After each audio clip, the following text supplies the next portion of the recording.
hips, hamstrings, gastrocs. So in our work, we work pretty much down to around T8, something like that, just below the inferior angle of the scapula. Yeah? Mm-hmm. You want something underneath your ankles or no? No. No. So we're going to just pick up right here, okay, and work into the lower back. So we're just going to take our forearm and sink into that lower back. And the pressure is down into the body, but also towards the sacrum a little bit, just to stretch out that lower wintergreen back.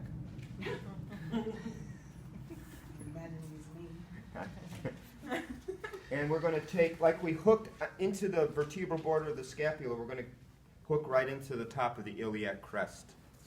So first for that, you need to know where it is. So we palpate and you feel for the iliac crest, right? So this flat portion of your forearm engages right there, and you lean in to stretch that up. Pressure's okay? Mm-hmm. If it's too much, just, you know how to yodel? I'm not drooling. So you just lean in.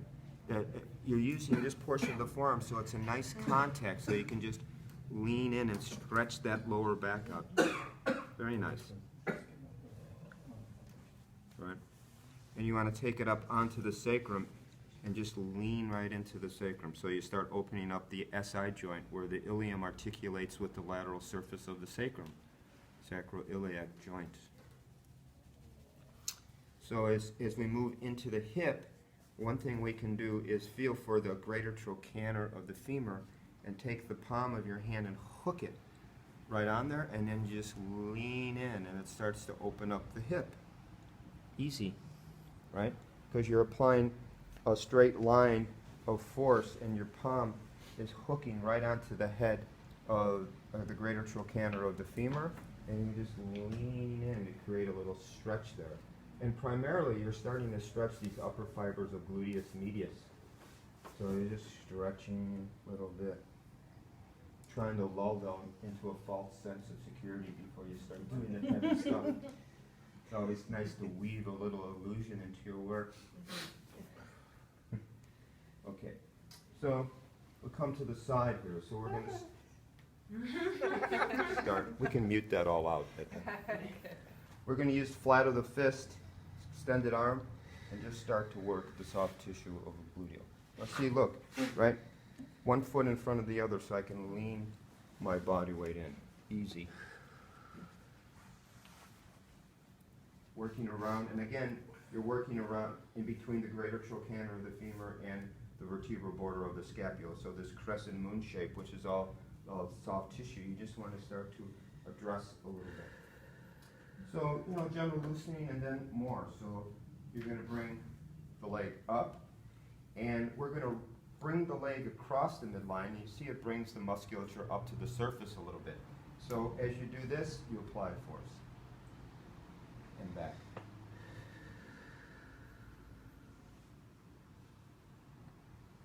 And then you can pin and then stretch.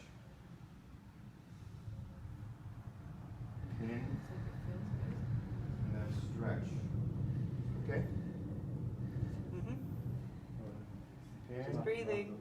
and then stretch. So you're working on someone maybe big. It feels like your fist is getting lost. So same intention, but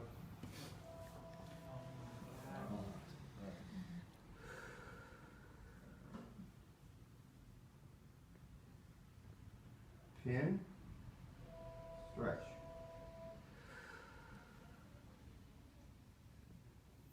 Pin, stretch. I'm just laughing because it's not me receiving.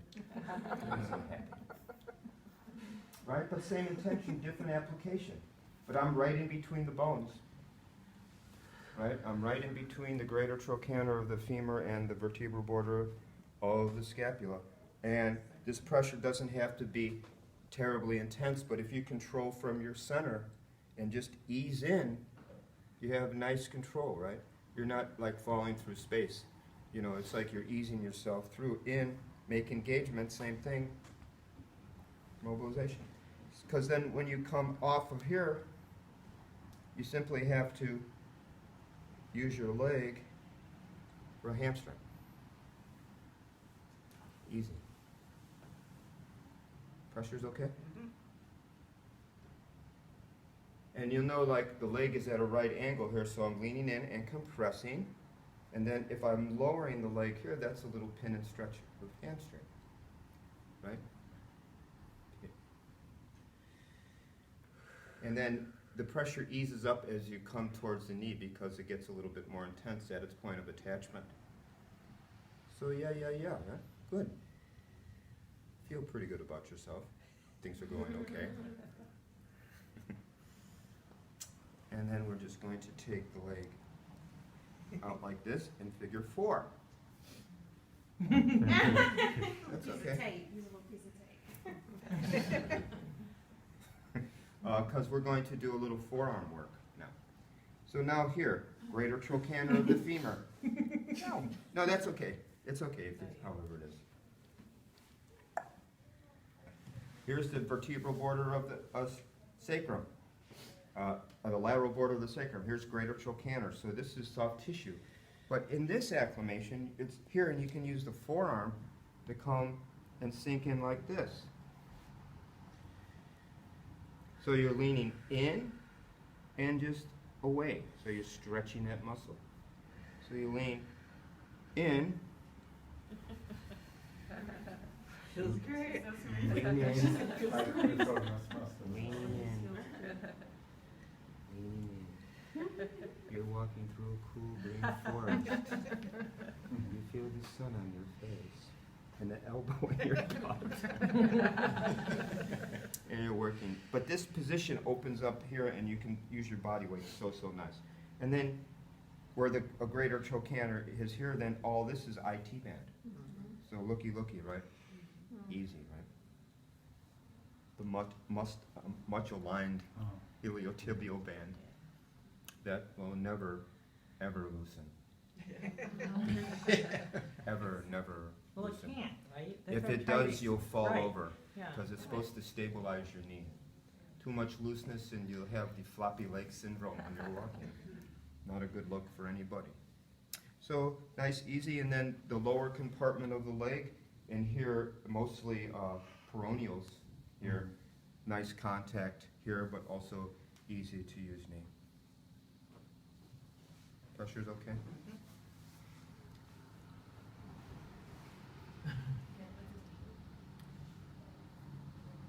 Right, easy. My face is sweating.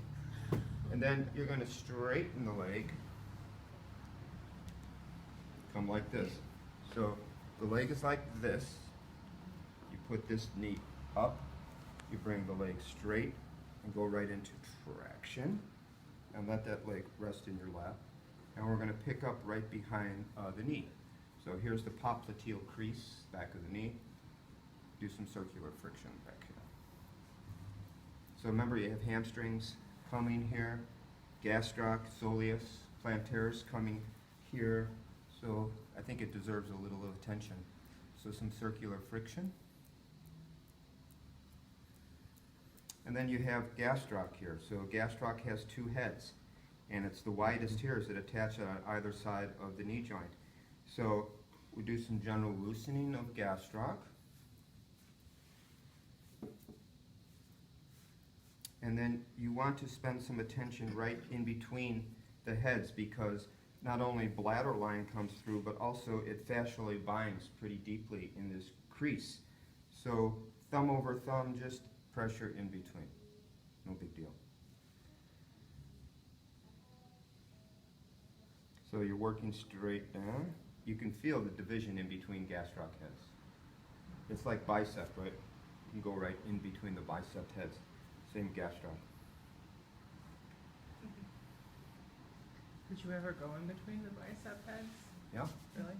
I've gone in and lived to talk about it. Come out the other side. Yeah, sure, because it gets, the fat, you know, going in between things is awesome because the fascia gets stuck. In between muscles too, like if you can feel in between the muscles and work that line, you know, you're opening up the fascia.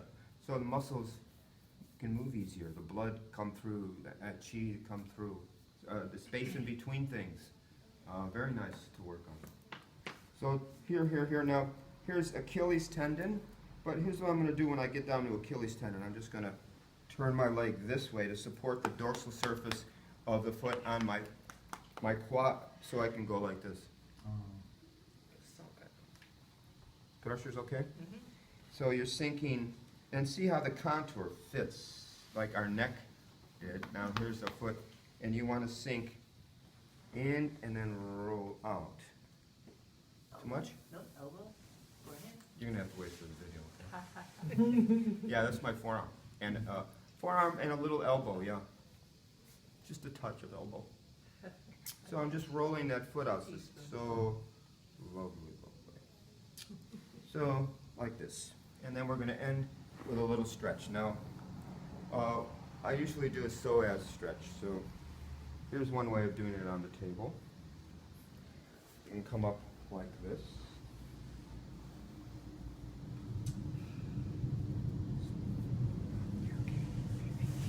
Psoas stretch. So I just lift the leg so I can get my hand and cupping the knee, stabilizing lower back. And I'm not lifting, I'm just shifting. Oh, you feel that stretch in the front? Psoas stretch. Okay. We'll just do this one. I think this is nice. You know, I mean, you can't go like this, but you jack your shoulder up this way. Crazy. Because when I see y'all work, you know, it's not just that one time. I think of you doing 1,000 times. And bad habits go in so quickly and so deep that it's really good to look at it right away. So, yes, you can do, but why would you sacrifice your shoulder for stretching their psoas? You know, but this way, it's nice and easy, and you're not really lifting, and your shoulder's more in neutral position. Okay? Way more effective too. And she says way more. Okay.